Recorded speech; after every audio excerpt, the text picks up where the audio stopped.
Hello welcome to my YouTube channel AR legal points. അപ്പം നമ്മൾ ഇന്ന് ഡിസ്കസ് ചെയ്യാൻ പോകുന്ന ടോപ്പിക്ക് എവിഡൻസിൻ്റെ റെലവൻസി ഓഫ് ക്യാരക്ടർ ആണ്. അപ്പം നമ്മൾ ഇന്ന് ഡിസ്കസ് ചെയ്യുന്നത് എവിഡൻസ് ആക്ട് അല്ല, BSA ഉള്ളത് തന്നെയാണ്. അപ്പോൾ നമുക്ക് ടോപ്പിക്ക് സ്റ്റാർട്ട് ചെയ്യാം.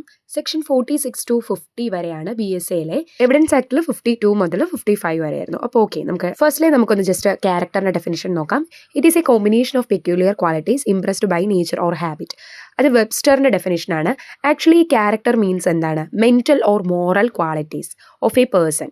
അതായത് വേറൊരു പേഴ്സണുമായിട്ട് നമ്മൾ മറ്റൊരാളെ ഡിസ്റ്റിങ്ക്യൂഷ് ചെയ്യുന്ന ക്വാളിറ്റിയാണ് ക്യാരക്ടർ എന്ന് പറയുന്നത്. It includes both reputation and disposition. Then section 46 to 50 deals with the relevancy of character. അപ്പോൾ നമുക്ക് സെക്ഷൻ 46 നോക്കാം. സിവിൽ കേസസിൽ ക്യാരക്ടർ ഈസ് ഇറലവൻ്റ് ആണ്. ക്യാരക്ടർ എവിഡൻസ് ആക്ച്വലി ഈ സിവിൽ കേസസിൽ എടുക്കില്ല.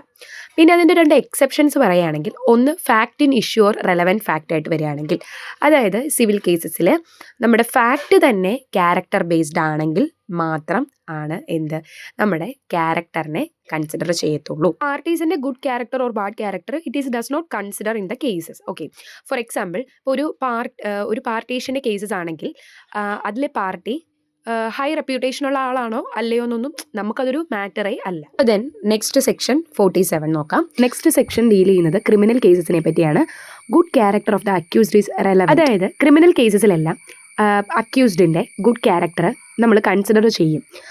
അതായത് അത് പറയുന്നത് എന്താണെന്ന് വെച്ച് കഴിഞ്ഞാൽ, ഈ ഗുഡ് ക്യാരക്ടറുള്ള accused less likely to commit a crime ആണെന്നുള്ളൊരു പ്രിസംപ്ഷനാണ്. അതായത് പ്രിസംപ്ഷൻ ഓഫ് ഇന്നസെൻസ് ആണ് ഇവിടെ ഹൈലൈറ്റ് ചെയ്ത് കാണിക്കുന്നത്. ഒരു പ്രതിയായിട്ട് ആരോപിച്ചിട്ടുള്ള ആളുടെ അയാളുടെ സ്കൂൾ റെക്കോർഡ്സ് പഠിക്കാൻ നല്ലതായിരുന്നോ, അതെയോ അയാളുടെ ക്യാരക്ടർ എങ്ങനെയാണ്, നന്നായിട്ട് പഠിക്കും അല്ലെങ്കിൽ നല്ല രീതിയിലുള്ള പെരുമാറ്റമായിരുന്നു എന്നൊക്കെ ഇങ്ങനെ ഹൈലൈറ്റ് ചെയ്ത് കാണിക്കുന്നതിൻ്റെ ഇടയിൽ. അപ്പോൾ അതാണ് ക്രിമിനൽ കേസസിലെ ഗുഡ് ക്യാരക്ടർ മാത്രം റെലവൻ്റ് ആയിട്ട് എടുക്കും. അതിലൊരു കേസാണ് Habib Muhammad versus state of Hyderabad. അടുത്ത സെക്ഷൻ 48 ആണ്. 48 സെക്ഷൽ ഒഫൻസസിനെ പറ്റിയാണ് പറയുന്നത്.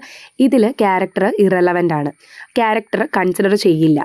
അതായത് പ്രീവിയസ് സെക്ഷൽ എക്സ്പീരിയൻസ് ഉണ്ടോ, അല്ലെങ്കിൽ കൺസെൻറ്റ് ഉണ്ടോ, ക്വാളിറ്റി ഓഫ് കൺസെൻറ്റോ അല്ലെങ്കിൽ ഇഷ്യൂ ഓഫ് കൺസെൻറ്റോ, ഇതൊന്നും കൺസിഡർ ചെയ്യില്ല. അക്യൂസ്ഡിൻ്റെ ക്യാരക്ടർ മാത്രമല്ല, വിക്ടിമിൻ്റെ ക്യാരക്ടറും കൺസിഡർ ചെയ്യില്ല. നോട്ട് റെലവൻ്റ് ആണ്. സെക്ഷൽ ഒഫൻസസ് ഏതൊക്കെയാണെന്ന് പറയുന്നത് സെക്ഷൻ 67, 68, 69, 70, 71. സെക്ഷൻ 49 ക്രിമിനൽ പ്രൊസീഡിങ്സിൻ്റെ കാര്യം തന്നെയാണ് പറയുന്നത്. ഇതിൽ അക്യൂസ്ഡിൻ്റെ ബാഡ് ക്യാരക്ടർ ഇറലവൻ്റ് ആണ്.